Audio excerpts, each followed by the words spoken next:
बार आ जाओ सब जन, अपनी बाइबल को उठाओ, बोलो इस वचन से मैं प्यार करता हूं, ये मेरे शुद्ध रहने का आधार है, मेरे चंगे रहने का आधार है। मैं अपना ध्यान इन वचनों के ऊपर लगाता हूं। उठाओ अपने पवित्र वचन बाइबल को,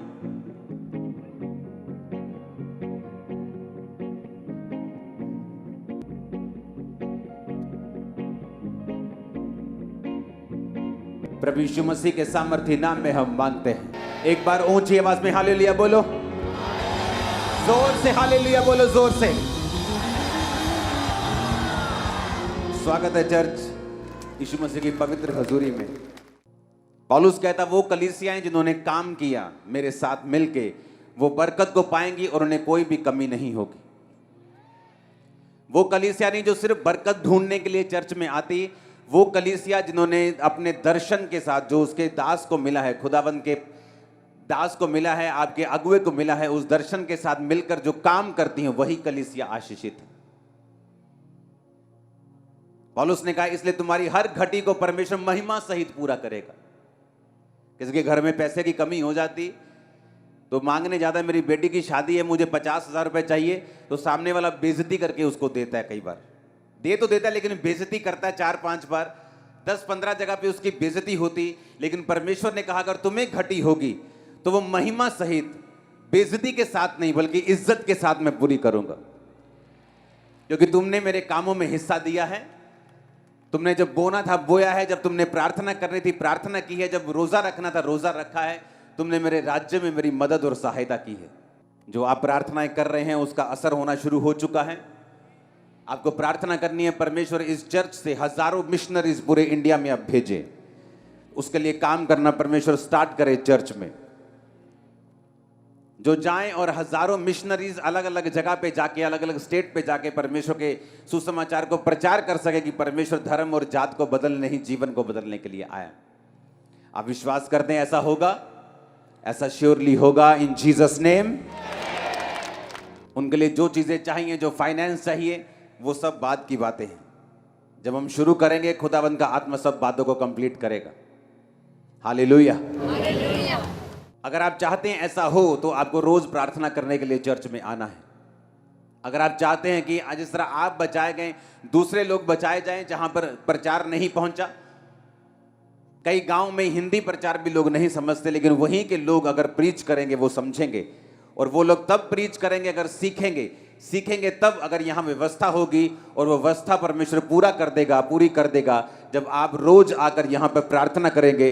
परमेश्वर ने हेवन को ओपन करना शुरू कर दिया है और वो और करेगा आपकी मेरी लाइफ और इस चर्च के ऊपर और भारत के ऊपर और देश के ऊपर, विदेश के ऊपर, सब लोगों के ऊपर। आमीन। दूसरी जगह जहां परमेश्वर ने मुझको दर्शन दिया है कि दुनिया के हर एक टॉप लीडर से मिलना और उनको परमेश्वर के बारे में, अपनी गवाही के बारे में बताना, इसलिए मैंने उस विषय में भी काम शुरू कर दिया है।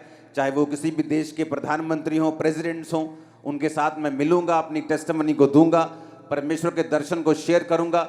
जितने उस दर्शन में शामिल होना चाहेंगे उनको शामिल किया जाएगा, चर्च में शामिल किया जाएगा खुदावंद के कामों के लिए। ये आपको प्रार्थना करनी है अगर आप ये चाहते हैं सारे काम हो। हालेलुया। इसलिए मैंने कहा खामरा चर्च जो है वो विश्वासियों को पैदा करने के लिए सिर्फ विश्वास नहीं रखती। जब भी कलीसिया ने प्रार्थना करने के लिए अपने घुटने लगाए हैं, परमेश्वर ने रास्तों को खोला है, हेवन को ओपन किया। हालेलुया। जब भी बाइबल कहती है यूहन्ना 5 उसकी 25 आयत में, मैं तुमसे सच सच कहता हूं वह समय आता है और है जितने मृतक परमेश्वर के पुत्र का शब्द सुनेंगे और जो सुनेंगे वो जिएंगे।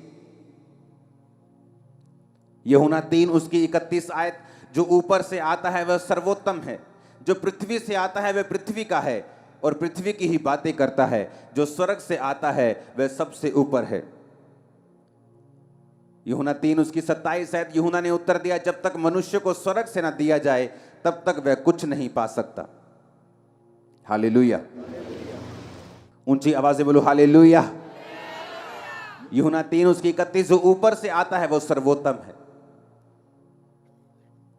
बाइबल कहती है जब आप प्रार्थनाएं करते हैं तो ऐसी चीजें आसमान आपके लिए खुलता है और सर्वोत्तम जो परमेश्वर की ओर से आपकी लाइफ में आता है। लोगों को पैसा मिल सकता है, फेम मिल सकता है, लेकिन अगर वो ऊपर से नहीं आया तो वो सर्वोत्तम नहीं है। अगर वो ऊपर से नहीं आया उसकी कोई भी गारंटी नहीं है। इसीलिए बहुत से लोग मिलियंस फॉलोअर्स को लेने के बाद भी, एक बड़ी कुर्सी पे पहुंचने के बाद भी, बड़े पॉलिटिकल कैरियर में सफल होने के बाद भी सुसाइड कर लेते हैं, क्योंकि बाइबल कहती है जो ऊपर से नहीं आया वो सर्वोत्तम नहीं है। और बाइबल कहती है जब डैनियल ने प्रार्थना करनी शुरू की और परमेश्वर से मांगना शुरू किया, तो वचन कहता है कि पहले ही दिन जब उसने प्रार्थना और उपवास के साथ परमेश्वर के सामने दुहाई देनी शुरू की, तो बाइबल कहती है परमेश्वर ने उसकी प्रार्थना सुन के उत्तर को भेजा, अपने दूत को भेजा। रास्ते में शैतान उस दूत से लड़ता रहा, और जब दूत लड़के शैतान से डैनियल के पास पहुंचा और बताया कि मैं तेरी प्रार्थना का उत्तर देने के लिए आया हूं, जब तुमने पहले ही दिन अपना मन लगाकर प्रार्थना शुरू की थी, मुझे उत्तर देने के लिए तुझे भेज दिया गया था। बाइबल कहती है जो ऊपर से आता है वो सर्वोत्तम है, लेकिन ऊपर से जो आएगा वो तभी आएगा जब आप मांगेंगे, क्योंकि वचन कहता है मांगो तो दिया जाएगा। अगर आपने मांगा नहीं तो आपने पाया नहीं। परमेश्वर ने कहा मैं अपने बच्चों के मांगने से पहले जानता हूं कि उन्हें किन चीजों की आवश्यकता है, लेकिन मैं उन्हें तभी देता हूं जब वो मांगते हैं, क्योंकि वचन कहता है मांगो तो दिया जाएगा। हालेलुया। परमेश्वर ने कहा जब तक मनुष्य को स्वर्ग से ना दिया जाए वो नहीं पा सकता। और वचन की गहराई बताती है कि जब आप परमेश्वर के सामने घुटनों को टेकते हैं और प्रार्थना करते हैं, दाऊद कहता मैं सांझ को, मैं भोर को, दोपहर को, तीनों पहर तेरी दुहाई देता रहूंगा और तू मेरी सुन लेगा। बाइबल कहती है डैनियल 3 टाइम परमेश्वर के सामने परमेश्वर का धन्यवाद करने के लिए और प्रार्थना करने के लिए जाया करता था। वो 3 टाइम परमेश्वर के सामने रोज उपस्थित होता था, क्योंकि हम जानते हैं कि जो कुछ परमेश्वर ने मेरे लिए सोचा है, जो स्वर्ग से मेरे लिए उतरेगा, जो परमानेंट होगा, जो टेम्परेरी नहीं होगा, जो थोड़े दिनों का नहीं होगा, जो आशीष लगातार मेरी जिंदगी में रहेगी, वो तभी आएगी अगर वो स्वर्ग से उतरेगी। क्योंकि वचन कहता है जो ऊपर से आएगा वो सर्वोत्तम होगा। अपने हाथों को उठा और बोलो जो ऊपर से आएगा वो सर्वोत्तम होगा। मैं मांगता हूं मेरी लाइफ में सर्वोत्तम आए। आमीन। यीशु मसीह ने कहा अगर मनुष्य को स्वर्ग से ना दिया जाए तब तक वह कुछ नहीं पा सकता। संसार की ब्लेसिंग लोगों की आती चली जाती, आज वो अर्श पे हैं, कल वो फर्श पे हैं, लेकिन परमेश्वर ने कहा अगर तुम्हें स्वर्ग से दिया जाएगा तो वो आशीष परमानेंट होगी, वंशों तक चलेगी, वो सर्वोत्तम होगी। आमीन। अगर हम पुराने नियम में देखें, जब परमेश्वर ने मूसा को कहा था कि तू इस तरह का तंबू मेरे लिए बनाना, और उस तंबू में अगर हम देखते हैं 4 नंबर फोटो के ऊपर, तो उस तंबू में बाइबल कहती है कि जब पवित्र स्थान में जाते थे तो एक लैंप होता था जो 7 दीवटें होती थी, जो पवित्र आत्मा की निशानी है। उसके सामने बिल्कुल अगर आप देखेंगे तो मेज में रोटियां पड़ी हुई होती थी। बाइबल कहती है जो लैंप है, जो पवित्र आत्मा की निशानी है, रोमियो 8 उसकी 26 और 27 में लिखा इसी रीति से आत्मा भी हमारी दुर्बलता में सहायता करता है, क्योंकि हम नहीं जानते प्रार्थना किस रीति से करनी चाहिए, परंतु आत्मा आप ही ऐसी आहें भरकर जो बयान से बाहर है हमारे लिए विनती करता है। और मनों का जांचने वाला जानता है कि आत्मा की मनसा क्या है, क्योंकि वह पवित्र लोगों के लिए परमेश्वर की इच्छा के अनुसार विनती करता है। बाइबल कहती है कि वो आत्मा हमारी दुर्बलता में सहायता करता है, क्योंकि हम नहीं जानते प्रार्थना किस रीति से करनी चाहिए। पवित्र स्थान में जब मूसा को परमेश्वर ने दिखाया कि एक लैंप रखना, एक ही टुकड़े से उसे बनाना और 7 दीवटें बनाना, जिसका मतलब है पवित्र आत्मा की प्रेजेंस। एक विश्वासी जब पवित्र आत्मा में होकर प्रार्थना करता है, बाइबल कहती है वो नहीं जानता प्रार्थना किस रीति से करनी चाहिए। इस तरह लोग बोलते हैं मैं प्रार्थना में क्या बोलूंगा, मुझे प्रार्थना करनी नहीं आती। लेकिन बाइबल कहती है जब पवित्र आत्मा आप ग्रहण करते हैं, जो कि आपको पापों की क्षमा के साथ प्राप्त होता है, आप खुदावन से पापों की क्षमा को मांगते हैं, यीशु के लहू को मांगते हैं, आप पाप छोड़ते हैं, अपने जीवन में एक ही परमेश्वर यीशु मसीह को ग्रहण करते हैं, उसके पीछे चलना शुरू करते हैं, उसके वचन को मानना शुरू करते हैं। बाइबल कहती है पवित्र आत्मा आपके अंदर आता है, परमेश्वर आपको पवित्र आत्मा से भरता है, और जब पवित्र आत्मा से वो आपको भरता है तो बाइबल कहती है जब आप प्रार्थना करना नहीं जानते, क्योंकि मनुष्य जब भी प्रार्थना करेगा बक बक के अलावा कुछ नहीं करेगा। क्योंकि बाइबल कहती, परमेश्वर ने कहा अन्य जातियों की तरह प्रार्थना में बक बक मत करो, क्योंकि उन्हें लगता है कि जब वो बहुत बोलेंगे, अलग अलग तरह से बोलेंगे तो उनकी सुनी जाएगी। परमेश्वर ने कहा अन्य जातियों की तरह प्रार्थना में बक बक ना करो, पर पवित्र आत्मा जब तुम्हारे अंदर होगा वो तुम्हें प्रार्थना करने को सिखाएगा। हालेलुया। क्योंकि तुम नहीं जानते प्रार्थना किस रीति से करनी चाहिए। आप नहीं जानते आप 365 दिनों के लिए क्यों इकट्ठा हुए। मैं भी नहीं जानता पूरी रीति के साथ, लेकिन मैं जानता हूं ये परमेश्वर ने कहा है, और जैसे ही आप इकट्ठा होना शुरू हुए हैं परमेश्वर ने काम करना शुरू किया है। अब परमेश्वर ने क्यों वो फोटो में दिखाया है कि वो पवित्र आत्मा उस लैंप को उसी जगह क्यों रखा जहां रोटी पड़ी है।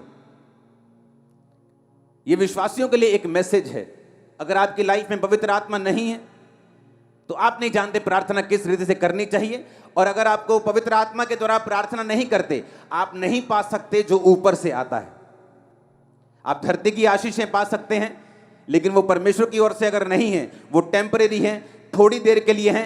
बाइबल कहती है जो सुख यहोवा देता है उसके साथ वो दुख नहीं मिलाता। अगर वो आपको पैसा देगा, उसको भोगने की शक्ति भी देगा। अगर आपको वो शरीर देगा, वो पैसा भी देगा। अगर पैसा देगा तो आपको बीमारियां नहीं देगा कि आप उसका आनंद मान सकें, अपने बच्चों के साथ, फैमिली के साथ रह सकें। वो आपको बरकत देगा। और बाइबल कहती है जो ऊपर से आता है वो सर्वोत्तम है। और अगर ऊपर से कोई ब्लेसिंग चाहिए तो आपको प्रार्थना करनी आनी चाहिए। अगर प्रार्थना आनी आपको सीखनी है तो बाइबल कहती तुम अपनी मर्जी से प्रार्थना नहीं कर सकते, पवित्र आत्मा तुमको सिखाता है प्रार्थना किस रीति से करनी चाहिए। आमीन। कई बार आप प्रार्थना करने के लिए बैठते हैं, आपको रोना आता है। कई बार आप प्रार्थना करने के लिए बैठते हैं, आपको जोश आता है। आप प्रार्थना करने के लिए बैठते हैं, कई बार आपका दिल करता है वर्शिप सुने, आनंद से। ये सब पवित्र आत्मा के कार्य हैं। आमीन। पवित्र आत्मा आपकी लाइफ में करता क्या है? यीशु मसीह ने कहा जब शैतान ने उसे परखा, मत्ती 4 उसकी 3-4, परखने वाले ने जब पास आकर यीशु से कहा यदि तू परमेश्वर का बेटा है तो कह दे ये पत्थर रोटियां बन जाएं। यीशु ने कहा लिखा है मनुष्य केवल रोटी से नहीं परंतु हर एक वचन से जो परमेश्वर के मुंह से निकलता है जीवित रहेगा। परमेश्वर ने कहा हर एक वचन जो परमेश्वर के मुंह से निकलता है वो जीवित रहेगा। अगर इस वचन को हम यूनानी भाषा में पढ़ें, जो शब्द लिखा गया वचन, 2 तरह का वचन है, एक है लोगोस, एक है रेमा। लोगोस यानी जो बाइबल में लिखा हुआ है, लिखा हुआ वचन जिसे लोगोस बोलते हैं, और रेमा वचन जो खास आपके लिए किसी खास परिस्थिति में, आपकी जिंदगी के किसी खास टाइम पर परमेश्वर देता है, उसे रेमा वचन कहते हैं। जीसस ने कहा अगर तुम्हें जिंदा रहना है तो तुम्हें परमेश्वर के मुंह से निकला वचन, ये वचन लोगोस की बात नहीं हो रही। जब यूनानी भाषा में इस जगह वचन की ट्रांसलेशन को पढ़ते हैं तो उस जगह लिखा है रेमा, कि तुम अगर जिंदा रहना चाहते हो तो तुम्हें परमेश्वर से रेमा वचन चाहिए। हालेलुया। बाइबल कहती है जब पतरस परमेश्वर के सामने था और परमेश्वर पानी पे चल रहे थे तो पतरस ने ऐसा नहीं कहा कि मैं तेरे पास पानी पे चल के आ रहा हूं, मैं जिस तरह इजराइलियों ने समुद्र 2 भाग करके बीच से चल पड़े थे मैं भी तेरे पास आ रहा हूं। उसने ऐसा नहीं कहा। उसने कहा परमेश्वर अगर तू आज्ञा देगा, अगर तू आज्ञा देगी पानी पे चल के आ तो मैं आऊंगा। उसने रेमा वचन मांगा परमेश्वर से, और परमेश्वर ने कहा पतरस आ जा। कोई भी चेला पानी पे नहीं चला पतरस के अलावा, क्योंकि परमेश्वर ने उसको रेमा वचन यानी वो वचन जो उसकी जिंदगी में खास परमेश्वर ने दिया था। हालेलुया। आपके घर में गेहूं है कि नहीं? है कि नहीं? क्या उसको खा सकते, भूख मिटा सकते? क्या वो अन्न नहीं है? क्या वो अन्न है कि नहीं? क्या फिर भी उसको खा सकते हैं? क्या नहीं खा सकते। उसका आटा बनाना पड़ेगा, उसको खाने योग्य करना पड़ेगा, तभी उसको खा सकते हैं। जो परमेश्वर का लिखा हुआ वचन है वो गेहूं की तरह है, और जो परमेश्वर का रेमा वचन है वो पिसे हुए गुथे हुए आटे की तरह जिसकी सिर्फ रोटियां बननी। आमीन। है तो वो भी वचन ही, लेकिन आपकी लाइफ में अभी पर्सनल नहीं हुआ क्योंकि आपने अभी लिखा हुआ जो वचन है उसको पढ़ा नहीं है। आप परमेश्वर की प्रेजेंस में बैठे नहीं हैं, आपने पवित्र आत्मा के साथ समय नहीं बताया कि वो लिखे हुए वचन को आपकी जिंदगी में जीवित कर दे। एक व्यक्ति बीमार हो सकता है चर्च में और उसे मालूम है कि जीसस क्राइस्ट के कोड़े खाने से मैं चंगा हो चुका हूं, लेकिन कभी प्रार्थना में नहीं बैठा। लेकिन जैसे ही वो प्रार्थना में बैठेगा, इस वचन को पढ़ेगा, इस वचन को रियलाइज करेगा कि जीसस ने मेरे लिए कोड़े खाए हैं, वो इस वचन के विषय में प्रार्थना करेगा, तो हो सकता है ये वचन पवित्र आत्मा एक दिन उसके जिंदगी में जीवित कर दे। और जैसे ही वचन जीवित होता है, उसको अंदर से मालूम होना शुरू हो जाता है कि नहीं, अब उसके कोड़े खाने से मैं सचमुच चंगा हो चुका हूं, ये बीमारी जाएगी, मैं नेक्स्ट टाइम जब डॉक्टर के पास जाऊंगा ये रोग जा चुका होगा और मेरी रिपोर्ट नॉर्मल होगी। मैं उस वचन की बात कर रहा हूं। आमीन। लेकिन ये प्रैक्टिकल चीजें हैं। जब आप परमेश्वर की प्रेजेंस में बैठते हैं, पवित्र आत्मा की मदद को मांगते हैं, तो वो आपकी लाइफ में आपको देता है। कितने इस बात को समझ रहे हैं? इसलिए उसने कहा हर एक वचन से जो प्रभु के मुख से निकलेगा तुम जीवित रहोगे। हर एक उस रेमा वचन से। मेरी लाइफ में रेमा वचन अलग है जो परमेश्वर ने मुझे दिया। मेरी लाइफ के अलग अलग संघर्ष के दिनों में परमेश्वर ने मुझे रेमा वचन दिया। संघर्ष से निकल गया तब भी रेमा वचन दिया, आगे बढ़ने के लिए, चर्च को एक नेक्स्ट लेवल पे लेके जाने के लिए। अब भी वो मुझको रेमा वचन देता है एक नेक्स्ट लेवल पे जाने के लिए और आगे बढ़ने के लिए। वो आपको रोज रोज, हर महीने, हर 15 दिन में, हर 6 महीने वो आपको रेमा वचन देता है। वो आपके बिजनेस के लिए हो सकता है, आपकी फैमिली के लिए हो सकता है, वो आपके परिवार के लिए हो सकता है, आपके शरीर के लिए हो सकता है, आपकी सेवकाई के लिए हो सकता है। जो कुछ परमेश्वर ने आपके लिए सोचा है, जो सर्वोत्तम है, जो स्वर्ग में आपके लिए रखा हुआ है, उसको नीचे धरती पर प्रैक्टिकल लाने के लिए आपको पवित्र आत्मा के साथ संगति करनी पड़ेगी।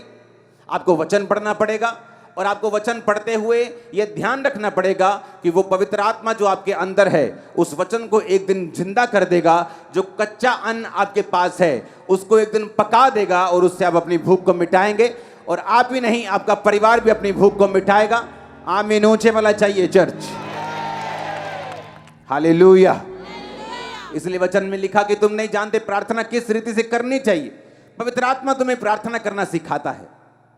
आमीन आमीन। आप वचन पढ़ते हैं, आप वचन पढ़ते जाते हैं। अगर पवित्र आत्मा आपके अंदर है तो एक दिन उस वचन को वो जागृत कर देगा आपकी लाइफ में। और जैसे ही वो वचन जीवित हो जाएगा, जैसे ही परमेश्वर का आत्मा जस्ट एक नैनो सेकंड में, आंख झपकने के टाइम में ही वो आपके साथ बात करेगा। और जैसे ही वो आपके साथ बात करेगा आपको मालूम होगा मेरा हल हो चुका है। अब मुझे सिर्फ परमेश्वर की इस इंस्ट्रक्शन को फॉलो करना है, परमेश्वर के इस वचन को मानना है और आगे बढ़ना है। आमीन। बाइबल कहती है कि पवित्र आत्मा जिसका नाम ही पवित्र है, क्या आपको लगता है वो गंदी जगह में बैठेगा? उन जिंदगियों में बैठेगा जहां गंदगी है, जहां परमेश्वर के वचन के अनुसार वो नहीं चला जाता? आपको लगता है पवित्र आत्मा उन जगहों पे होगा? जब पवित्र आत्मा उन जगहों पे है ही नहीं, जब पवित्र आत्मा लाइफ में है ही नहीं, जिनकी लाइफ में नशे हैं, जिनकी लाइफ में माफी नहीं है, जो माफ करना नहीं जानते, जो अलग अलग तरह के पापों में फंसे हैं, वो पवित्र आत्मा उनके पास अगर है ही नहीं तो वो क्या जिलाएगा, वो क्या दिलवाएगा जो ऊपर का है? वो सर्वोत्तम कैसे पाएंगे? एक जानवर भी पूंछ मार के सफाई में साफ जगह में बैठता है, तो पवित्र आत्मा जो है ही पवित्र, उसे आपका जीवन पवित्रताई में चाहिए, आपके अंदर आने के लिए, आपके साथ काम करने के लिए। वो उन हाथों को इस्तेमाल नहीं कर सकता जो चोरी के दागों से लिपड़े पड़े हैं, गंदे हुए पड़े हैं। वो उन पैरों के साथ नहीं चल सकता जो हर वक्त वेश्याओं के घरों की ओर जाते हैं। क्योंकि पवित्र आत्मा ही है जो आपको सिखाता है कि प्रार्थना भी कैसे करनी है। पवित्र आत्मा ही तुम्हें सिखाता है और पवित्र आत्मा ही है जो वचन को तुम्हारे अंदर जिंदा कर देता है। बहुत लोग पढ़ते हैं बाइबल।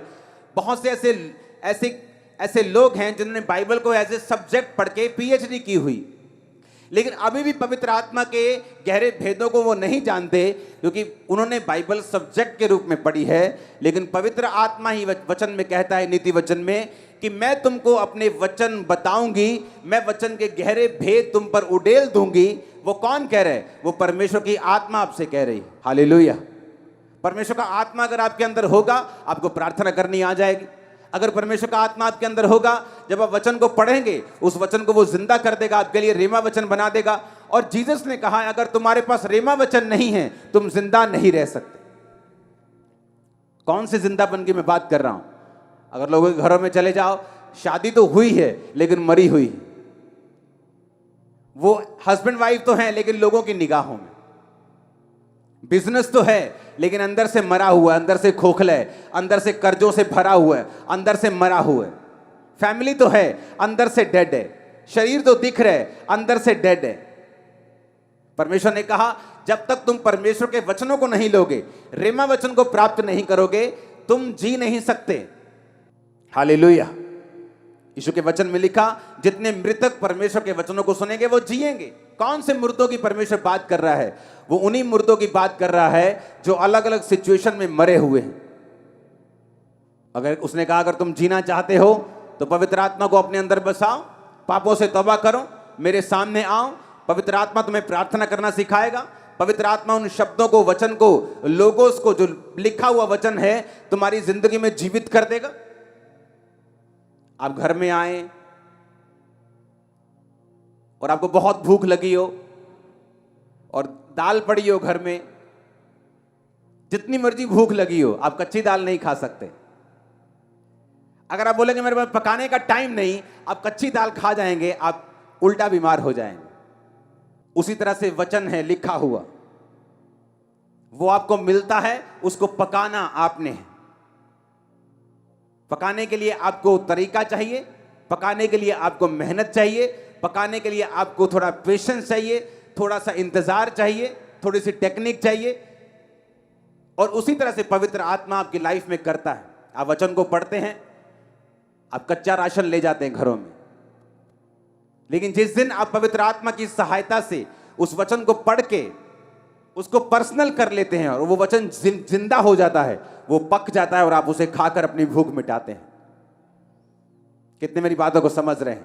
इसलिए बहुत लोगों के घर में कच्चा राशन तो है लेकिन वो उसे पका नहीं सकते क्योंकि पवित्र आत्मा उनके पास नहीं। इसलिए परमेश्वर होने के बावजूद भी, बाइबल उनके घरों में होने के बावजूद भी वो भूखे हैं।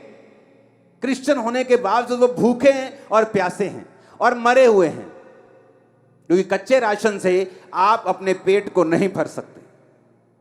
आप जितना भी कोशिश कर लें आप उसे नहीं खा सकते, आपको उसे पकाना ही पड़ेगा अगर आपको भूख मिटानी है तो।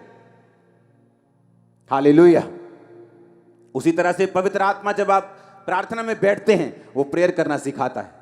बाइबल कहती है वो आहें मारकर ऐसी प्रार्थनाएं करता है जो वर्णन से बाहर हैं, और बाइबल कहती है वो उस वचन को जिंदा करता है जो वचन आप पढ़ते हैं, क्योंकि परमेश्वर ने कहा इंसान अकेली रोटी से जिंदा नहीं रहेगा। इसीलिए जब आप परमेश्वर के उस भवन को देखते हैं, मूसा के उस तंबू को देखते हैं, तो आप उसके अंदर रोटियों को पड़ा हुआ भी देखते हैं। पवित्र आत्मा के सामने वो रोटियां पड़ी हैं, मेज के ऊपर रोटियां पड़ी हैं। रोटी का मतलब परमेश्वर ने कहा मेरे रोज की रोटी मुझे रोज दे। किस रोटी की वो बात कर रहा है? वो उस रोटी की बात नहीं कर रहा है जो आप समझ रहे हैं। अगर उसने आपको पैदा किया है तो ये रोटी, पानी, कपड़ा, परमेश्वर ने कहा ये ऐसे ही तुम्हारे पास आ जाएगा, जस्ट मेरे धर्म और राज्य की खोज करो। अगर वो कौवों को, अगर वो चिड़ियों को खिलाना जानता है तो पिता तुम्हें भी खिलाएगा। अगर वो फूलों को सुलेमान से भी अच्छे कपड़े पहनाना जानता है, हम बोलते वाह कितना ब्यूटीफुल फ्लावर है, एक कितना सुंदर फ्लावर है। परमेश्वर ने कहा अगर वो फूलों को ऐसे कपड़े पहनाता है जो कल सूख जाएंगे, सुलेमान भी ऐसे कपड़े नहीं पहन सकता था, तो वो तुम्हें क्यों करना पहनाएगा? पर अगर तुम उसके धर्म और राज्य की खोज करो तो सब वस्तु तुम्हें मिल जाएंगी। तो परमेश्वर क्यों यहां रोटी की बात कर रहा है? और परमेश्वर यीशु मसीह ने भी कहा कि तुम प्रार्थना किया करो कि मेरे रोज की रोटी मुझे रोज दे। वो किस रोटी की बात कर रहे हैं? वो उसी रोटी की बात कर रहे हैं जो मैंने आपको समझाई है, जो रोज की रेवलेशन आपको चाहिए, जो रोज की ग्रेस आपको चाहिए, रोज का अनुग्रह आपको चाहिए अपना काम करने के लिए, क्रिश्चियन जीवन जीने के लिए, अपना बिजनेस चलाने के लिए भी आपको ग्रेस चाहिए, सेवकाई चलाने के लिए आपको ग्रेस चाहिए, बड़ा काम करने के लिए, लोगों के प्रधानमंत्रियों से मिल आपको ग्रेस चाहिए, आपको इनर पीस चाहिए, आपको ताकत चाहिए, आपको विजडम चाहिए, आपको बुद्धि चाहिए परमेश्वर कैसे बड़े काम करने। और कैसे आएगी ये? उसने कहा पवित्र आत्मा तुम्हें बताएगा। तुम सोच के मत जाना तुम क्या बोलोगे, पवित्र आत्मा तुम्हें बता दिया करेगा तुम्हें क्या बोलना है। हालेलुया। इसलिए रोटियां पड़ी हैं वहां पे, परमेश्वर ने कहा मेरे रोज की रोटी मुझे रोज दे, ताकि तुम रोज परमेश्वर की प्रेजेंस में बैठो, रोज रेमा वचन लो, रोज परमेश्वर के वचन को पर्सनलाइज करो, उसे अपना बनाओ, इंडिविजुअली उसे मानो, अपनी लाइफ के लिए उसे कबूल करो। तो उसने कहा मेरी रोज की रोटी मुझे रोज दे। वो उन रोटियों की बात नहीं कर रहा, कहता वो रोटियां तो चिड़ियों को भी वो खिलाता है, कौओं को भी खिलाता है, तो तुम्हें क्यों ना खिलाएगा? फूलों को पहनाता तुम्हें क्यों ना पहनाएगा? पर कहता मेरे धर्म और राज्य की खोज करो तो सब वस्तु में पीछे पड़ के तुम्हें मिल जाएंगे। पर कहता प्रार्थना करो कि मेरी रोज की रोटी मुझे रोज दे। Hallelujah, hallelujah. आसमान से मन्ना इजराइलियों के लिए बरसता था, रोज सुबह जाते थे, इकट्ठा करते थे, शाम तक खाते थे। अगर शाम का बचाते थे तो सड़ जाता था। परमेश्वर ने कहा रोज इकट्ठा करना मन्ना, मैं तुम्हें 2 दिन के लिए नहीं दूंगा, सिवाय शनिवार के तुम 2 दिन के लिए इकट्ठा करोगे, सबत के दिन के लिए इकट्ठा करोगे, लेकिन रोज रोज तुम एक दिन के लिए ही इकट्ठा करोगे। तुम्हें रोज बैठना है। एक बार प्रार्थना में 2 घंटे बैठ गए, अब 2 दिन जरूरत नहीं, कहता ऐसा नहीं चलेगा। रोज का मन्ना लेना है, रोज प्रेयर करनी है, रोज खुदावंद की प्रेजेंस में बैठना है, रोज अपना क्रूस उठाना है, रोज पाप से बच के रहना है। रोज प्रतिदिन जो मेरा क्रूस उठाएगा, बाइबल कहती है मेरा चेला होगा। हालेलुया। रोज रोज रोज खुदावंद की प्रेजेंस में बैठना है, पवित्र आत्मा को इनवाइट करना है, क्योंकि आपको बुद्धि चाहिए, आपको ग्रेस चाहिए इस लाइफ में आगे बढ़ने के लिए, अटैक से बचने के लिए, शैतान से बचने के लिए, आगे बढ़ने के लिए, परमेश्वर की आवाज को सुनने के लिए, उसकी योजना को पूरा करने के लिए, ग्लोरियस लाइफ जीने के लिए, घटी से ऊपर जीने के लिए, महिमा में जीवन जीने के लिए। जोर से तारीफ करो खुदावंद की, वो आपकी लाइफ में काम कर रहा है चर्च। आमीन, आमीन। कितने समझ रहे इन बातों को? जब आप प्रेयर करते हैं, हेवन ओपन होता है आपके लिए।